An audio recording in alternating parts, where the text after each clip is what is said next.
Muy buenas tardes, señores y señores. Bienvenidos a la clase correspondiente a Ciencias Sociales. Iniciamos la unidad número 10.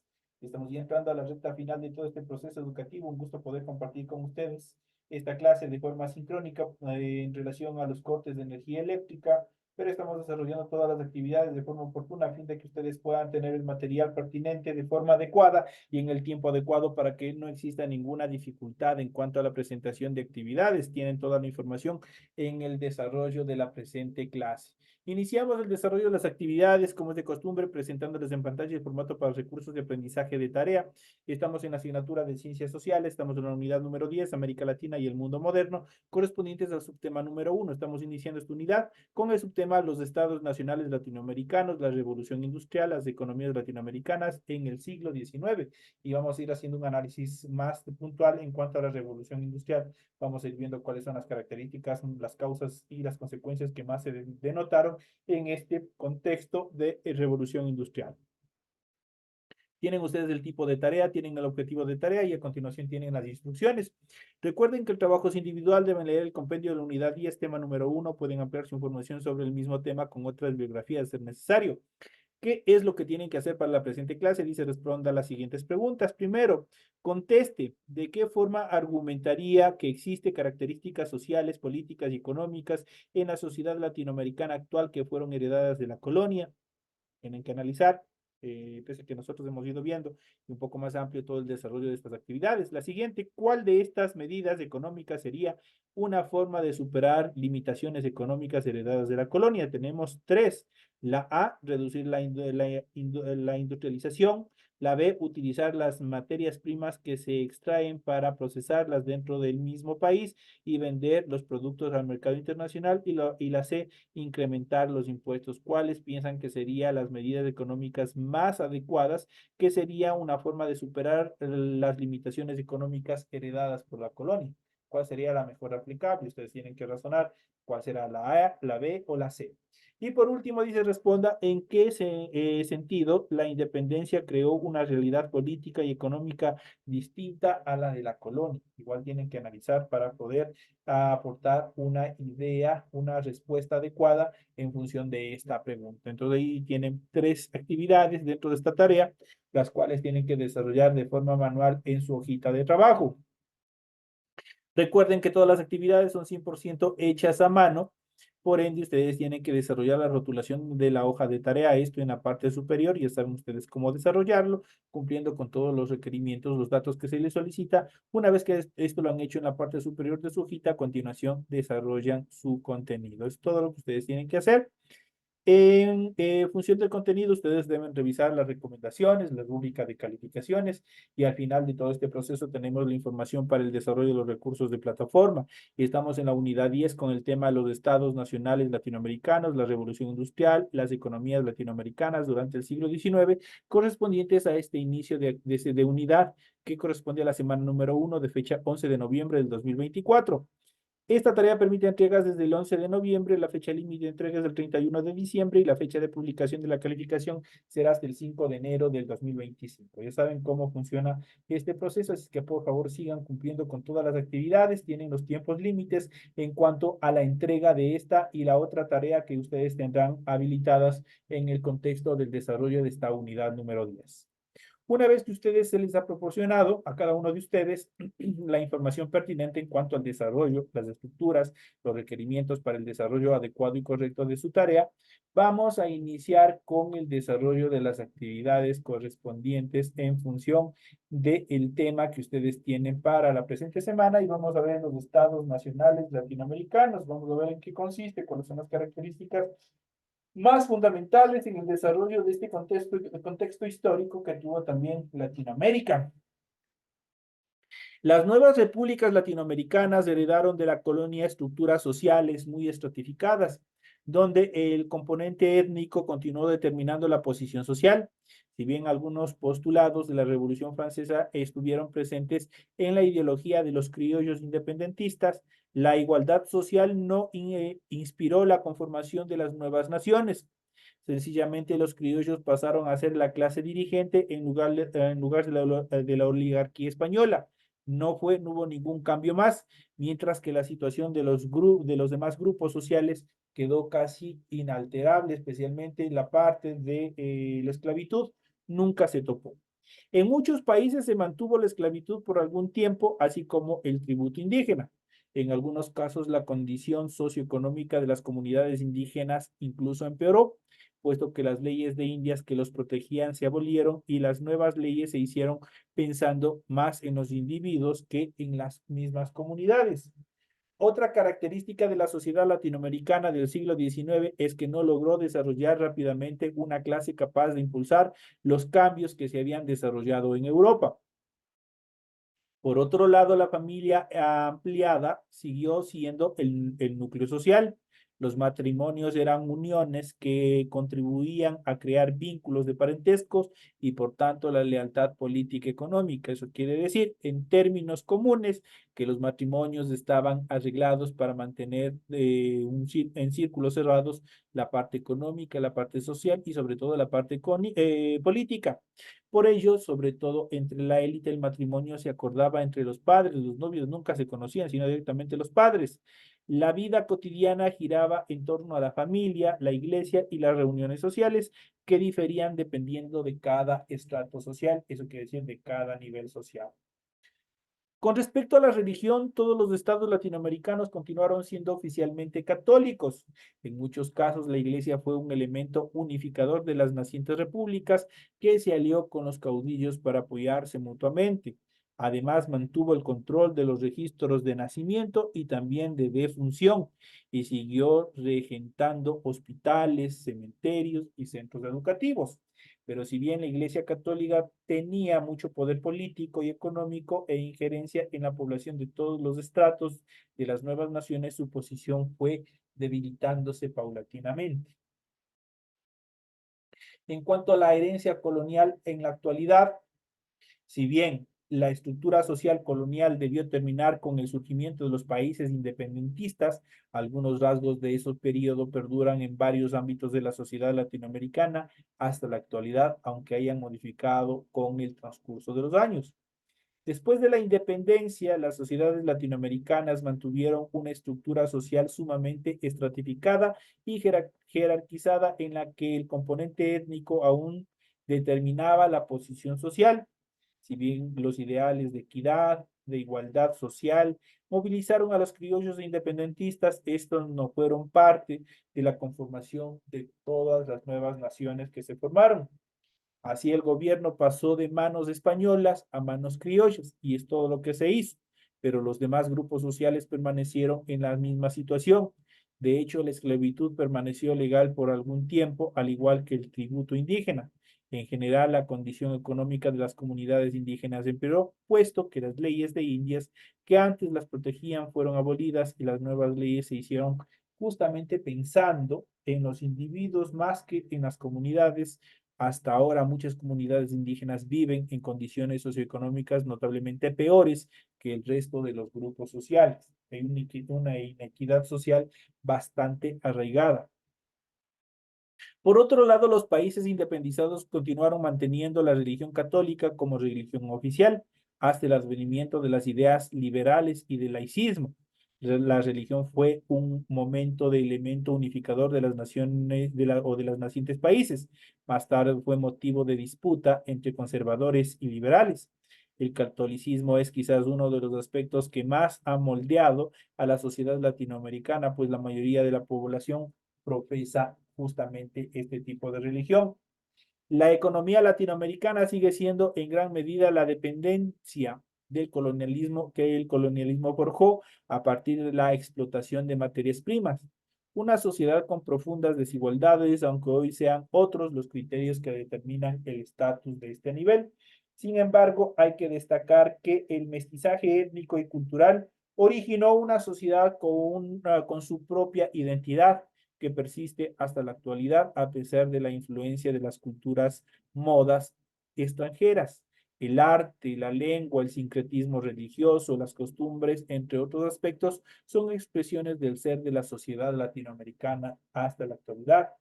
En cuanto al valor de la independencia, vamos a ver cuál es el valor y cada uno de nosotros, qué valor nosotros le damos a la independencia que nosotros tenemos en la actualidad. Independizarse políticamente de España dio a los países latinoamericanos la posibilidad de decidir sobre su futuro. Por medio de las armas, sus habitantes alcanzaron independencia y soberanía. Pero ¿qué significado e importancia tiene ser soberano e independiente? El concepto de soberanía se remite al uso legítimo del poder político porque en este se basa el poder para gobernar. En el siglo XIX el pensamiento político era claro al respecto. El poder para gobernar venía ¿de dónde? Del pueblo, hasta la actualidad. Por otro lado, la independencia política es la capacidad de un país de ejercer de forma autónoma su soberanía, sin lo cual el desarrollo político, cultural, social y económico es imposible. La libertad está sustentada por este concepto de independencia, por eso debe ser una libertad responsable que no piensa únicamente en el individuo y la satisfacción personal, una libertad consagrada en las leyes moldeadas por ellas para aplicarlas en cada uno de los ciudadanos. Si vemos los hechos desde esta perspectiva, las guerras de independencia cobran otro significado y solo ahí nos explicamos cómo un continente soportó casi 20 años de lucha que dejaron campos devastados, familias rotas y separadas, así como sueños truncados. De esta manera nos explicamos cómo varios sectores sociales y económicos lucharon por alcanzar su independencia y soberanía, pero con justa razón podemos decir, eso fue lo único que alcanzaron, ya que las estructuras sociales y económicas quedaron lamentablemente intocadas. Los grupos sociales estructurados, estamentales, siguieron manteniéndose tal cual estaban en manos de la administración española. ¿Y qué es lo que hicimos simplemente con las guerras de independencia? Transponer el poder y la administración de los españoles hacia los criollos. El resto de actividades en función del beneficio de la población en común nunca se cambió. De hecho, hasta las características y las estructuras en cuanto a la esclavitud se mantuvieron por varios años más en vigencia, incluso después de liberarnos de la dominación española. Sin duda, lo experimentado durante las guerras de independencia fue muy importante, pero todavía quedó mucho por crear. Las naciones latinoamericanas se asentaron sobre una base social que consolidaba la inequidad, además de las desigualdades heredadas de la colonia. Durante el resto del siglo XIX y siglo XX, los países latinoamericanos, ahora no formalmente independientes, estuvieron sujetos a relaciones económicas con las grandes potencias, en especial Gran Bretaña y Estados Unidos, que no les permitían superar el modelo de extracción de materia prima y por el contrario permanecieron endeudados y económicamente dependientes de esas potencias. ¿Por qué? Porque a ellos no les interesaba que en Latinoamérica y cada uno de los países obviamente se estructuraran y crearan fábricas, crearan modelos empresariales en los cuales transformaran la materia prima en cada una de las regiones y obviamente les vendieran ya el producto elaborado. Eso no les convenía como imperios, tanto Gran Bretaña y Estados Unidos. Por eso a nosotros, ellos mismos, especialmente los Estados Unidos, nos han catalogado como países tercermundistas porque solo somos extractores de materia prima. No tenemos una estructura en cuanto a la industrialización y eso obviamente nos sume en la pobreza. Y justamente en función de este tema, en función de estas características, vamos a ver un poco sobre la revolución industrial. A partir de los avances tecnológicos del siglo XVII y principios del siglo XVIII, en Gran Bretaña empezó un proceso de transformación social, económica y política denominado revolución industrial. En el continente europeo, la industrialización se produjo después del año 1815, tras el fin de las guerras napoleónicas. Sin embargo, el desarrollo industrial no fue homogéneo, pues se concentró principalmente en el centro del continente europeo, en países como Inglaterra, Alemania, Bélgica y Francia.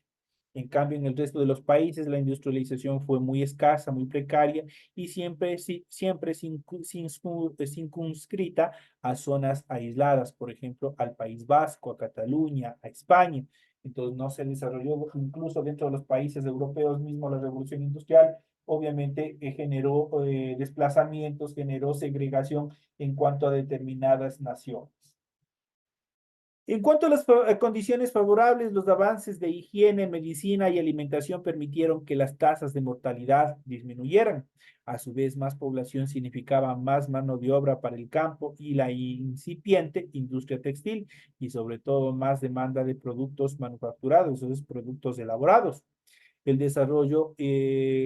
desarrollaron innovaciones tecnológicas como la sustitución del barbecho por la rotación permanente de cultivos. También se comenzó a emplear el hierro para el arado en lugar de madera. Asimismo, se cercaron los campos y se concentraron los sectores de producción. Además, el empleo del hierro, el gran invento que cambió el mundo fue la máquina de vapor. Inicialmente se aplicó a la fabricación de textiles y a la agricultura. Con este invento, con este gran paso, la fuerza humana y animal se hizo cada vez menos necesaria dentro de la producción, así como fueran necesarios, se fueron dejando de lado y esto se incrementó de cierta manera los niveles de desocupación. Elementos como el carbón de coque eran indispensables para la industria, pues suponían la principal fuente de energía para la máquina de vapor y Gran Bretaña tenía grandes minas. Por otro lado, fue fundamental que el capital originado por el comercio exterior se pudiera invertir en el desarrollo industrial. Había estabilidad política y el gobierno era favorable para la inversión privada y las políticas exteriores expansivas.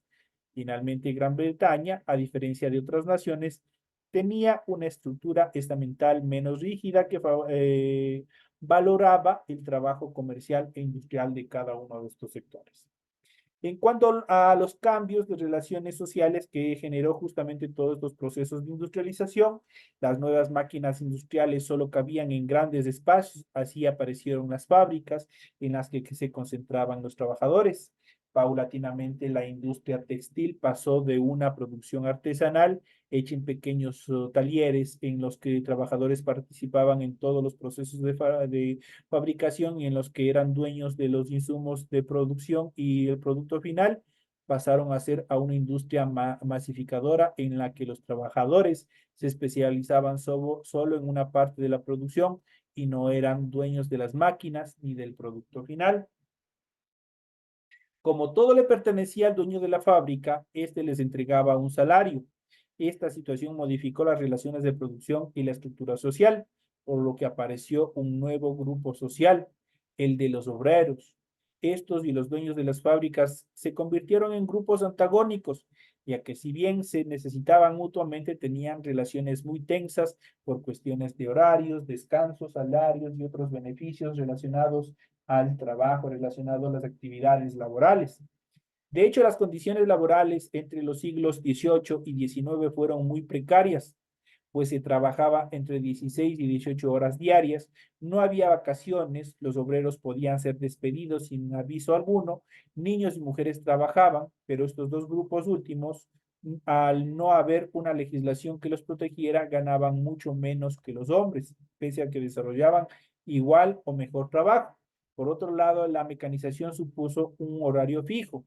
Los artesanos regulaban su tiempo de trabajo, mientras que los obreros debían adaptarse al tiempo de las máquinas. Con ello, estos quedaban, la propagación de máquinas a vapor necesitó de mayor producción de carbón y de hierro. Por ello, se pasó a usar carbón mineral en lugar de carbón vegetal.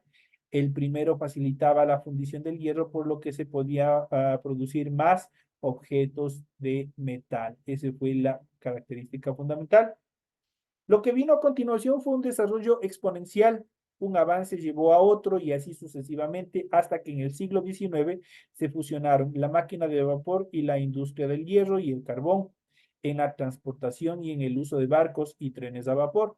Sin embargo, en el siglo XVIII la industrialización se concentró en la producción de telas de algodón y lana, cada vez más baratas y también más finas, más mejor, dentro de la categoría mucho mejor acabadas. Adicionalmente, las familias redujeron su tamaño, la sociedad se volvió más urbana y secular, pues la iglesia fue perdiendo injerencia en los asuntos del Estado.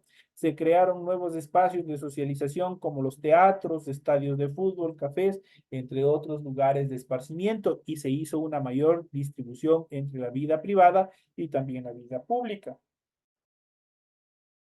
Las profundas diferencias sociales llevaron a que se desataran varias huelgas en función de reconocimiento de derechos. Los movimientos obreros se fortalecieron cada vez más con el fin de tener mayor poder de decisión en asuntos de gobierno, también mejores condiciones laborales. Y dentro de estas características asoma este evento en el cual el capitalismo empieza a tomar control justamente de la evolución industrial, pues si nosotros vemos, los dueños de las fábricas no solamente eran dueños de las grandes fábricas, sino también controlaban y dominaban el comercio, y también ellos fueron quienes organizaron y obviamente fueron también dueños del sector financiero, eso quiere decir de bancos, de cooperativas para generar préstamos.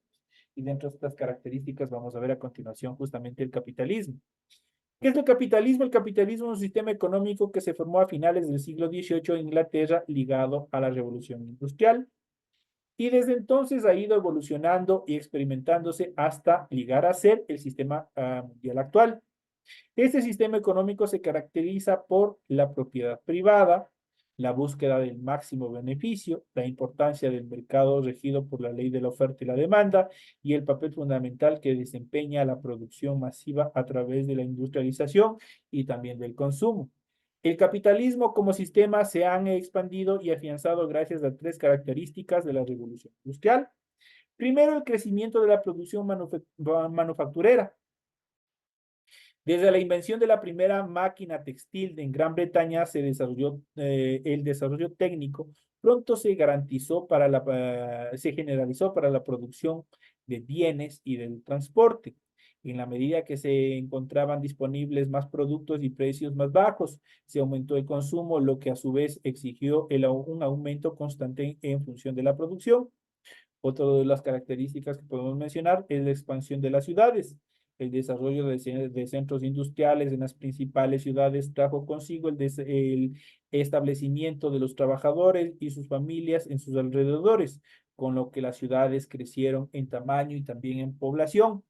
Esto exigió a la construcción de nuevas vías de comunicación, implementación de medios de transportes para llevar a los trabajadores y las materias primas a las fábricas y los productos al mercado. Y por último, el comercio internacional.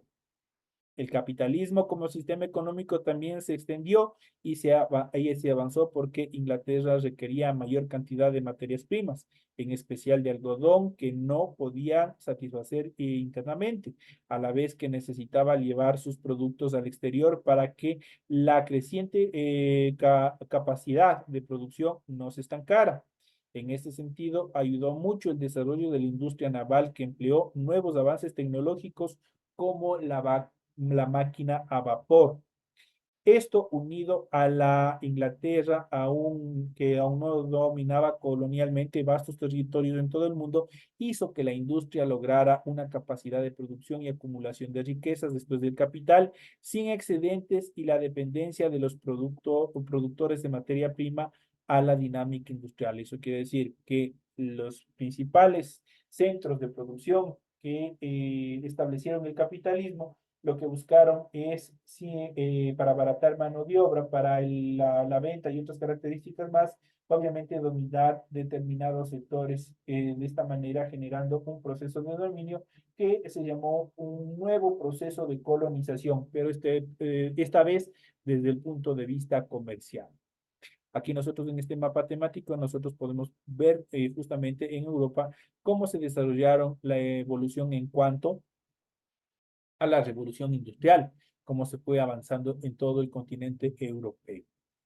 Vamos a ver finalmente las economías latinoamericanas durante el siglo XIX. Vamos a ver cuáles son las características fundamentales en función de todo este proceso. Porque no solo en Europa se fue desarrollando y cambiando todo este modelo económico, eso también influyó mucho y afectó a toda la economía latinoamericana.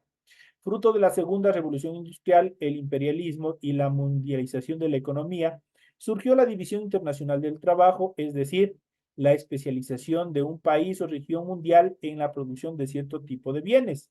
Los países desarrollados iniciaron el proceso de industrialización y se especializaron en la producción de bienes secundarios o fabricados, y las colonias y los países periféricos en la producción de materias primas. A largo plazo, para que este esquema funcionara, se requerían necesariamente de un espacio determinado.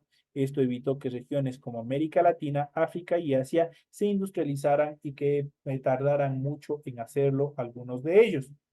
El desarrollo económico de América Latina durante el siglo XIX y las primeras décadas del siglo XX se dio en relación a este contexto. Además, es importante considerar que las guerras de independencia dejaron a este territorio dividido políticamente en estados nacionales en los que se produjeron luchas caudillescas que profundizaron la división regional e internacional. También dichas guerras dejaron muy empobrecidos y endeudados a los nacientes países, por lo que fueron presa fácil del imperialismo, el control del imperialismo. La nueva clase dominante latinoamericana quiso incorporar el desarrollo industrial y la modernización europea a su vida y su nación, pero sin estabilidad económica ni mayores recursos fue imposible que desde el Estado se llevara a cabo ese proceso.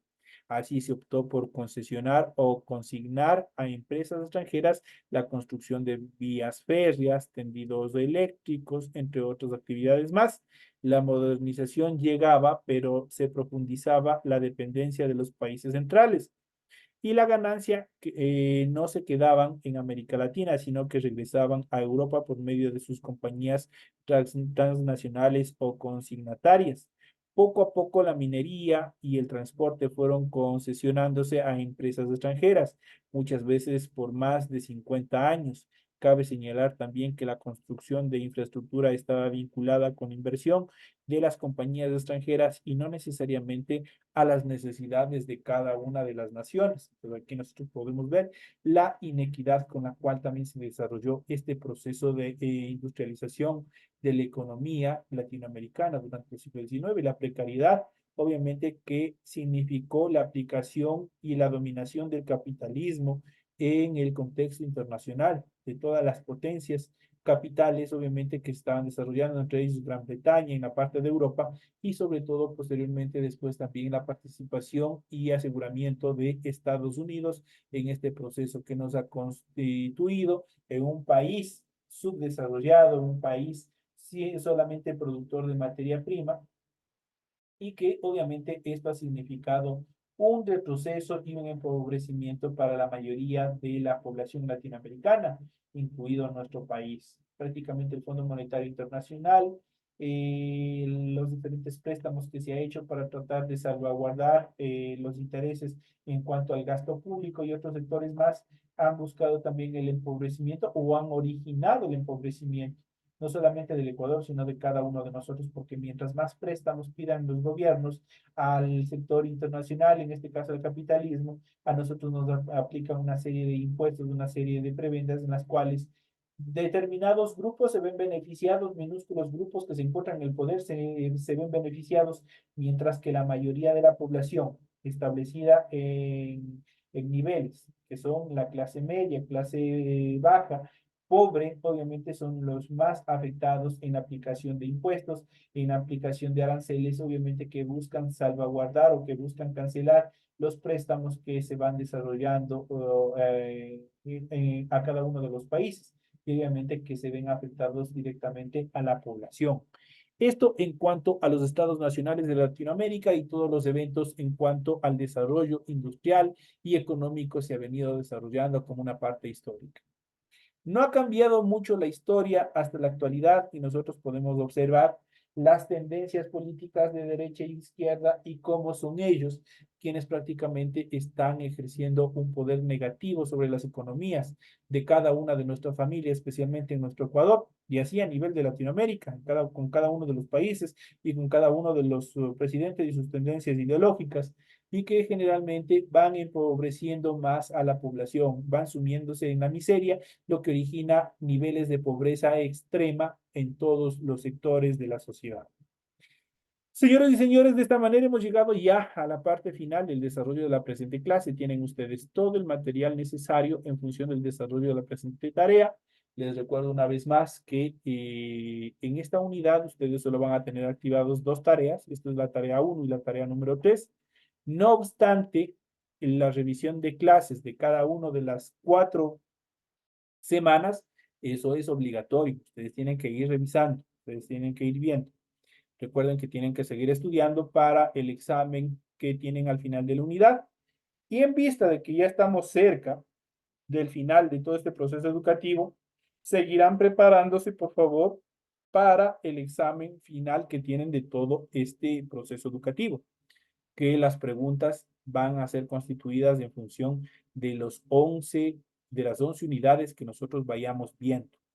Entonces, por favor, sigan revisando, sigan acumulando tareas, sigan acumulando material, sigan revisando, sigan haciendo un archivo en el cual ustedes puedan tranquilamente estudiar y al final ustedes puedan presentarse a la prueba y no tener ninguna dificultad el momento de pasar al siguiente nivel. Yo sé que ustedes lo van a lograr. Yo sé que ustedes hasta aquí, pese a toda vicisitud, como les había dicho al principio de la clase, pese a toda dificultad que se ha venido presentando, nosotros estamos saliendo adelante, ustedes están saliendo adelante y qué gusto saber que nosotros de cierta manera les estamos dando ese impulso para que cada uno de ustedes mejore su calidad de vida. Estamos entrando a una etapa bastante complicada de la economía en función de este déficit energético que nos está afectando. Señores y señores, me despido de todos ustedes. Un gusto haber compartido estas horas de clase con ustedes.